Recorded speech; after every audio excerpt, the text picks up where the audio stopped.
Thanks very much, Will, and I'm really excited to be here. As you can tell from my accent, I'm not from here, and the data that I'm going to be presenting are actually from our US retail bank, but we do think there are a lot of similarities between what we're observing there and what we think is happening in countries like the UK and Australia, partly because we are able to look at the patterns that we're observing in very, very great detail in the retail bank and sort of fit them back into some of the national expenditure survey data that we see from all three countries. So I think with some obvious exceptions, and healthcare spending is one of them, the rest of the data is very relevant. So hopefully I'll manage to leave a bit of time at the end for some questions on that as well.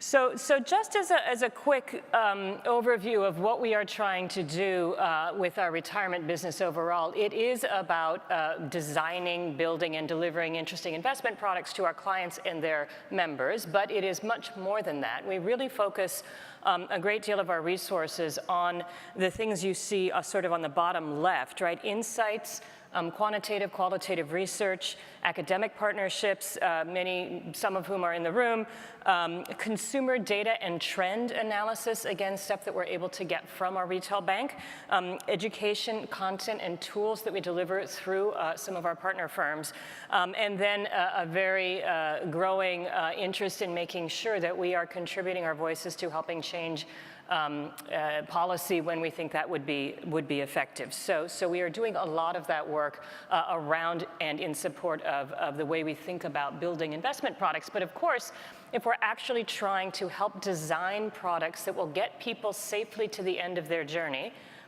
and do so in a way that keeps them engaged and not afraid of what's going on, we think it's incredibly important to understand both the data that informs patterns of behavior and helps us understand what people actually do, as well as the behavioral sort of nudges and behavioral science that we heard so much about earlier this morning.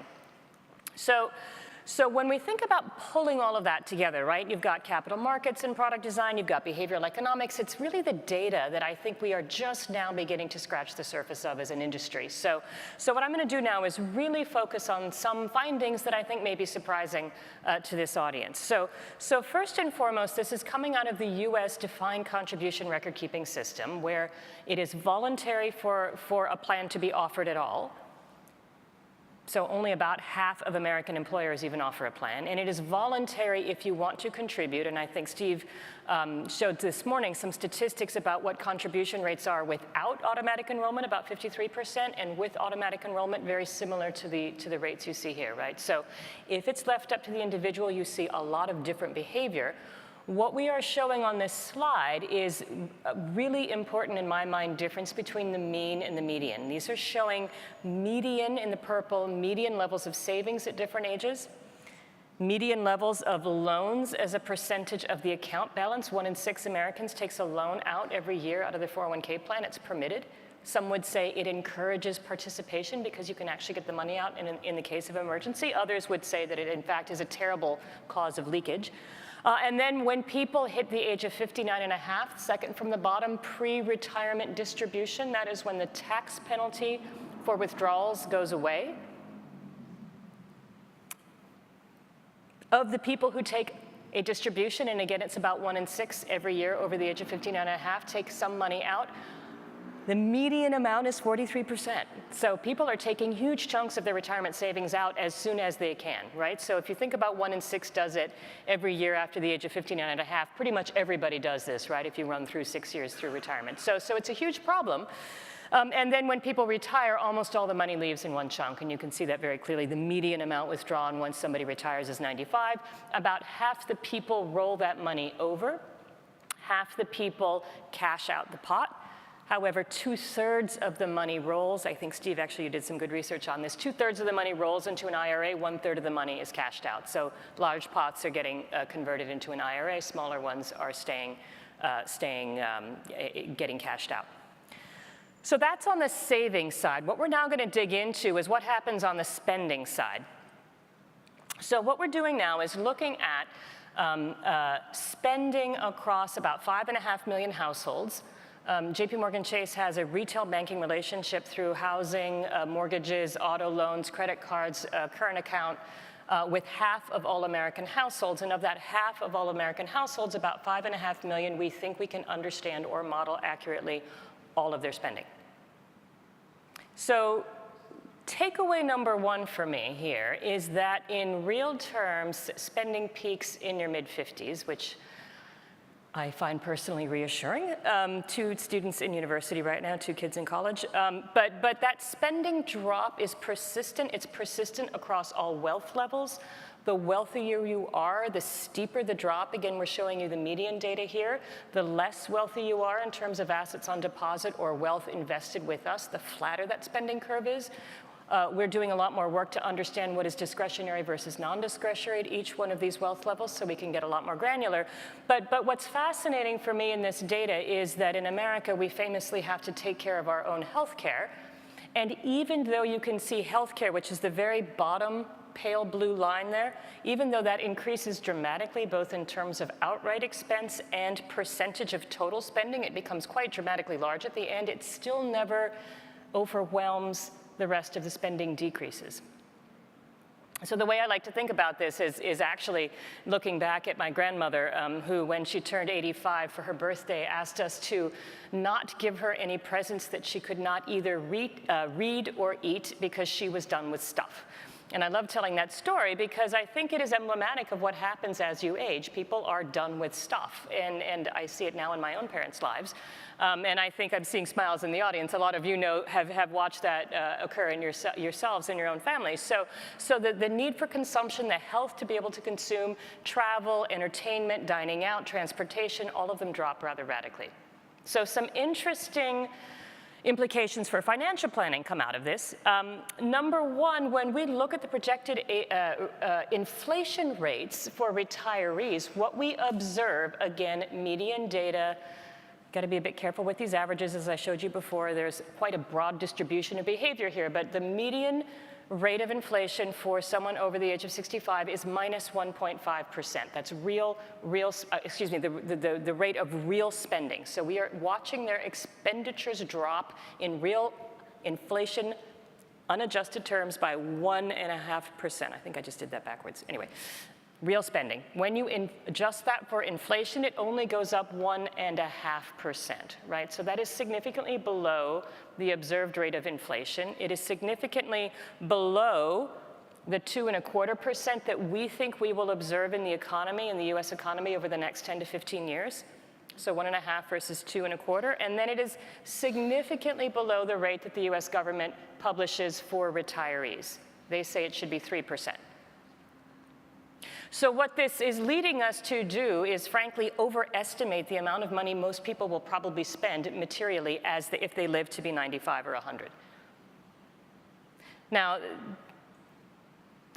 I think very few people are actually over-saving, right? I think what they're just doing is feeling really bad about the fact that they have this enormous savings goal they're supposed to be meeting and they're not doing it. So I think the picture is maybe less dire than we imagine it might be, given that I think many financial models overestimate the amount of money people will actually spend in retirement. However, people are not saving enough even for this lower amount. So there's still a lot of work to do, but I think from a behavioral perspective, we do know that giving people goals that seem unachievably difficult is a great way to disengage people from even trying to engage. So I think that's one key takeaway, right? We are probably overestimating how much people will spend. Certainly taking somebody's spending at the point of retirement and then inflating it from that point is probably overestimating it. Point number one.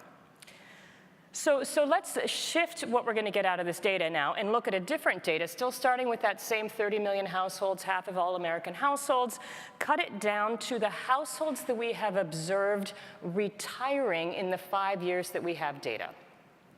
So this is a household with either a single wage earner as part of a couple who retired, or both working members of the household retired, or it's just a single person. We did not include in this data anybody who had a working spouse who retired and a working spouse who continued working, right? So there's a great deal of clarity in this data about actual retiring, although I will say it took us about 18 months to actually figure out how to identify that moment of retirement from the data we had. It was surprisingly complicated, actually.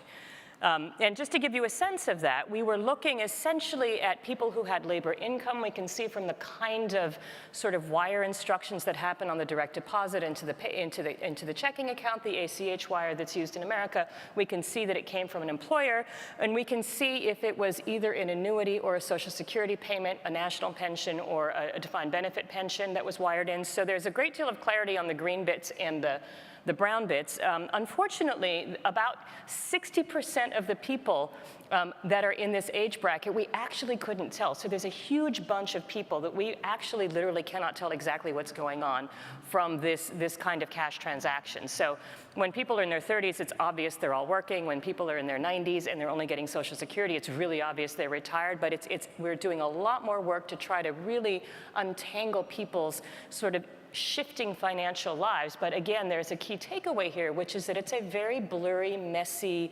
episodic process. We see labor income start and stop. We see people claim Social Security and sometimes turn it off again and maybe reclaim it later. We see all kinds of really chaotic behavior.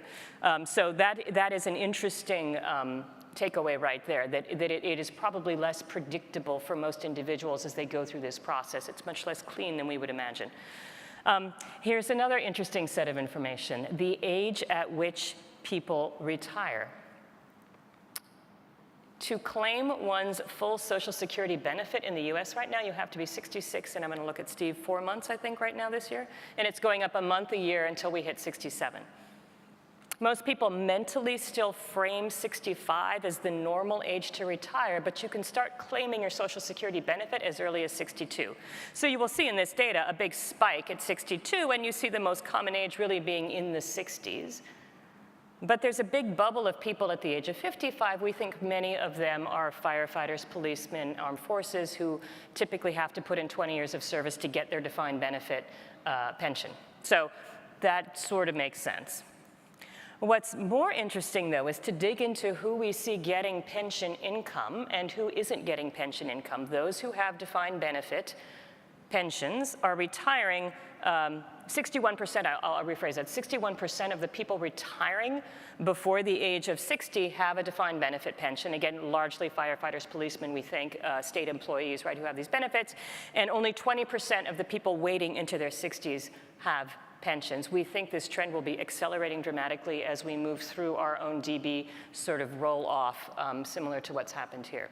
So very interesting as well, if people have got an income, they feel comfortable formally retiring, maybe they part-time, maybe they consult, but that income seems to be critical. So then we started thinking, what actually happens when people retire from a financial planning perspective? Are people spending the same amount year before, year after, more or less? And again, what we're doing here is looking at categories of spending, some of which dropped off here, but really the only category of spending that declines significantly between the year before spending and the year after spending is 1, 2, 3, 4. From the right, that drops 12%, that is transportation. So there's a dramatic drop in transportation costs the year after people retire. Everything else is a bit blurry. And that drop, I think, is because people stop commuting. They're not buying their commuter rail tickets. They're not buying as much gasoline.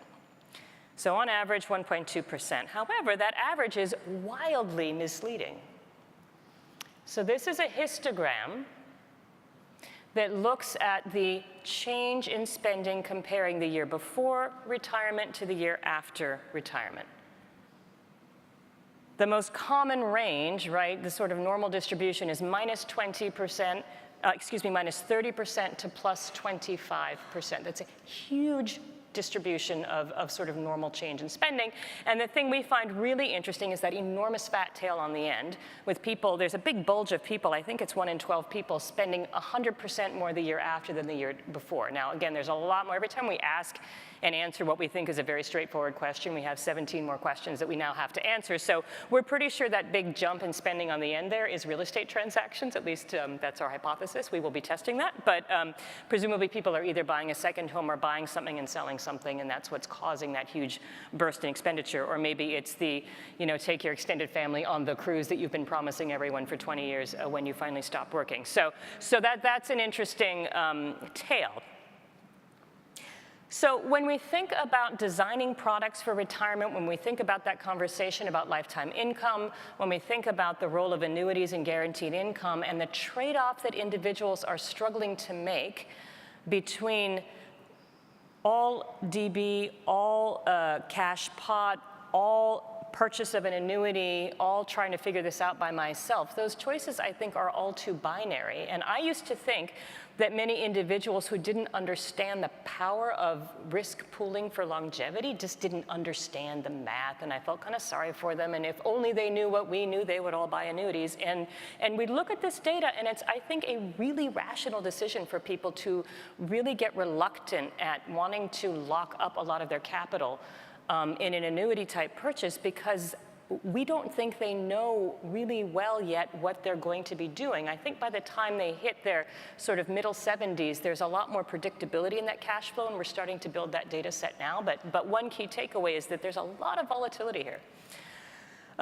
There's another way we tried to look at this data, which was to look at rolling time periods of retirees. So we have all these 60,000 people. They retired within a 5-year window. And what we're doing here is taking the 12 to 24 months before retirement for all of them, and then sort of renormalizing that set so that we get a bit of a picture for how the picture evolves over time. And what we can see here is interesting, that there seems to be a surge of spending into retirement and then out of retirement as people get ready for retirement. So I think it would be common in our country and here in the UK for people to spend money fixing up their house. I've still got an income.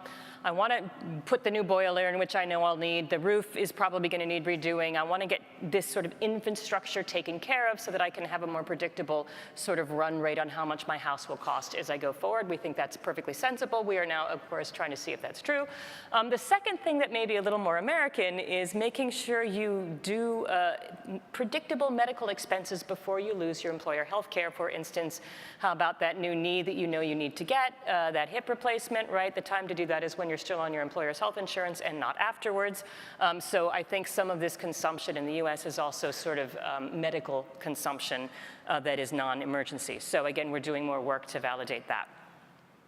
But that tapering off sort of 18 months after retirement, again, we've only got that 6 months of data so far in this totally normalized set, but that does seem to start stabilizing sort of 2 to 3 years out. And as we continue now to add data in 6-month increments, we'll eventually end up with a much more robust time series where we can track these people through time and start seeing what happens. And again, I will say, as there's a lot of very small font disclosure at the end of this, that this is all completely anonymized, and we get this data sort of by various cohorts of behavior by state and by urban and rural. So we are also working to do more to understand what those differences of spending are like in different geographies, but we don't ever get more granular than that.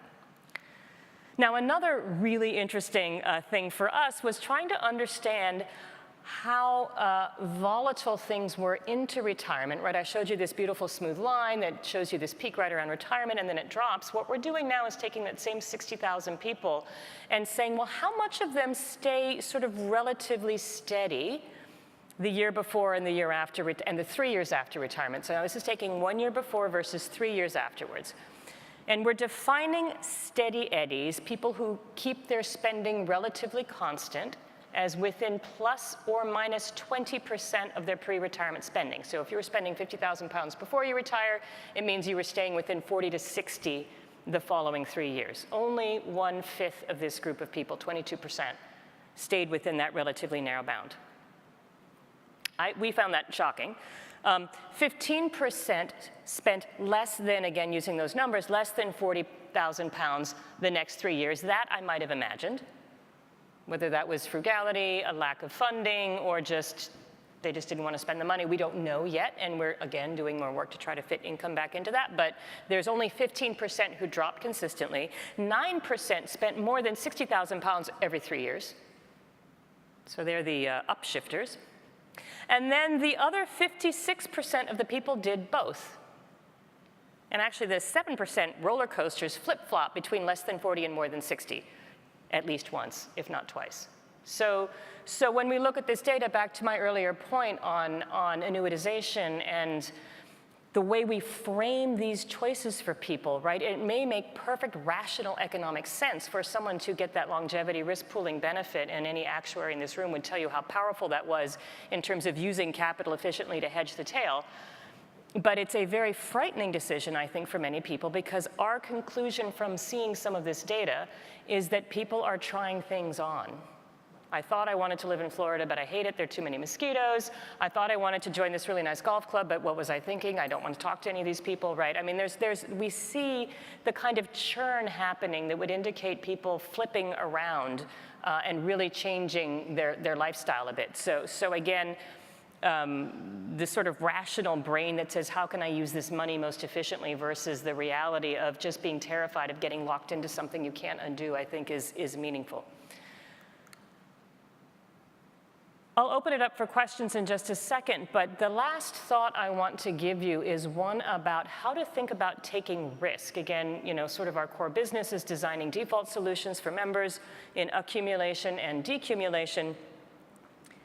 And one of the big debates in America is, how much risk should you take? Should you have what's called a through glide path that continues to de-risk as people age, because you've still got this really long time horizon, and as you get older, you really need to think about preserving capital and making sure that the money will last, but you want that early part of retirement to still have a lot of growth assets in it. I think we have come to a very different conclusion, which is that the most dangerous point in retirement to take any investment risk is actually at the moment when your pool of assets or your pot is the largest, because that time series of return loss, if you continue to take capital out, is something you can't recover from. And so what we're illustrating on this page is two things. Number one, the blue line on top is a willingness to take risk. Now, this willingness is nothing more than the average percent that we observe non-advised individuals owning at these ages. So if they're not working with an advisor, they're not in a managed account program, they're not in a default fund, and they're just investing their own money, the average 65-year-old in America has 55% in equity. That's very, very common. And you see that drifting down as people age, and it goes under 40% by the time people are in their 80s. Very common in America. What we're showing on the green line is the capacity to take risk, which we are describing here as the amount of equity risk you could own if you were only willing to lose $5,000 of $100,000 invested, i.e. 1 year of income that you could generate off that $5,000. And you can see those lines just about cancel each other out. People feel like they can take the risk. Again, back to Shlomo's point about the skydiving, that may or may not actually be a very helpful way to truly understand somebody's risk tolerance or risk preference or loss aversion. But this notion that I can handle it, I've got time, right, is very ingrained. But the financial reality is, if you have a $100,000 pot of money, you lose $5,000, that's a year of income wiped out. If you're in your 90s and your pot is now $30,000, you have to have a lot more risk to lose that same $5,000, right? It's a very different calculation. You can think about it as the value at risk of your future income stream based on your current pool of assets, right? It's a very different way to think about it. If any of you have done any of the reading of the academic literature on the U-shape or V-shape glide path, we actually think that makes sense. Now, it's really counterintuitive, and most normal people are horrified by the thought of putting your grandmother in a portfolio that's 80% equity, but it actually might not be irrational if from a purely financial perspective. So one of the things we're trying to do a lot of research on is actually, as you start modeling these cash flows, both with this declining real spending and this notion of sort of value at risk of your future income stream, we may end up with very different asset allocations than we normally think is sort of conventional wisdom would dictate. So more to come from us on that front. And before I open up for questions, just one comment on the things that we are now working on. I do sometimes feel like a child in a candy store with all this incredibly cool data that we can do, and we have to be very disciplined about not running down too many rabbit holes. But one of the key things that we are working on now with our data scientist partners is actually looking at check spending. Unfortunately, for our data work, older Americans over 65 typically spend 30% of their money in physical checks that they write. How many here still have a checkbook? I think Americans are very, very behind the times that way.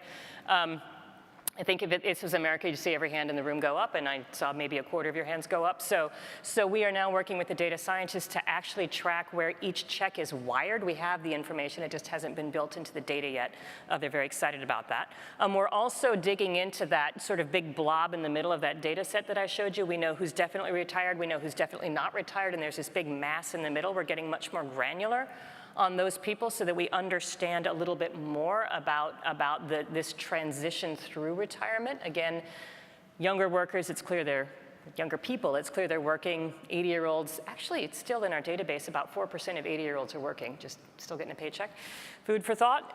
And then we're also using this data to develop personas, people who live in different parts of the country, people who spend a higher fraction of their money on food and restaurant consumption versus gardening and homebodies and travel. They all exhibit different patterns of behavior as they age. And we think that might eventually be a very useful way to start building in nudges, both in the accumulation phase and in the decumulation phase, or certainly help provide people with more context. People like you, who we observe doing X, Y, Z, going to Michelin-starred restaurants or spending all their money buying heirloom tomato seeds, are likely to do this as you age, right? People in your part of the country who live in urban California versus rural Georgia, right? We observe these patterns of behavior. So we think that would be helpful in general as we build out a more robust user interface and engagement with members. And then finally, we are just continuing to add sort of every quarter more and more longitudinal data, and we think that's going to end up, hopefully we'll have decades of this information and can really track what happens to these households through time.